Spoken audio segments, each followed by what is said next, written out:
un commentaire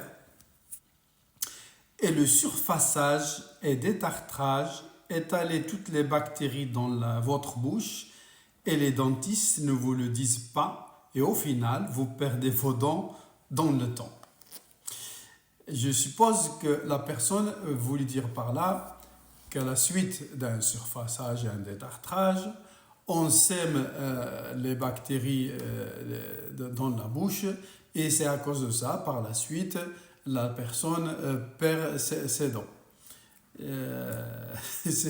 C'est un petit peu exagéré et c'est complètement faux. Par contre, ce n'est pas inintéressant de l'évoquer.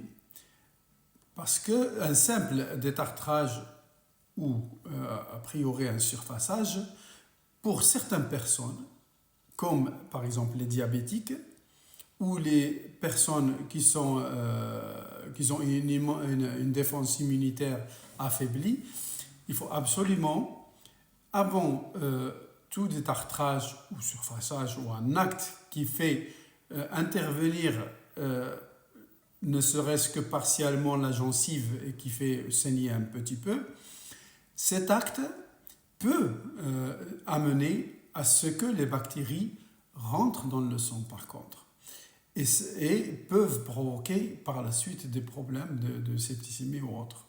Donc pour ces personnes, bien sûr, c'est des cas très spéciaux, hein, c'est pas n'importe qui. Pour par exemple des diabétiques, insulinoprives, etc.,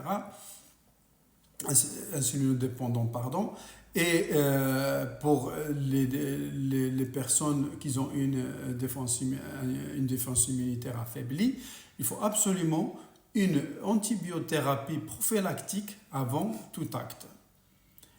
Cette prophylaxie d'antibiotiques, c'est-à-dire j'ai l'habitude de prescrire ne serait-ce qu'un gramme de pénicilline par exemple, une heure avant le rendez-vous.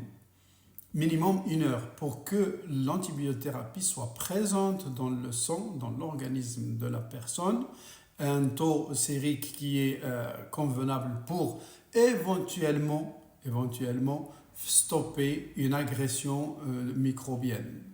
Voilà l'intérêt de cette question. Mais le reste, soi-disant qu'on sème les microbes dans la bouche, et il faut savoir que la bouche elle-même, elle est pleine de micro-organismes qu'on appelle la flore saprophyte qui vivent avec nous, qu'on en a besoin et qu'ils ont besoin de nous. On vit, on s'amuse.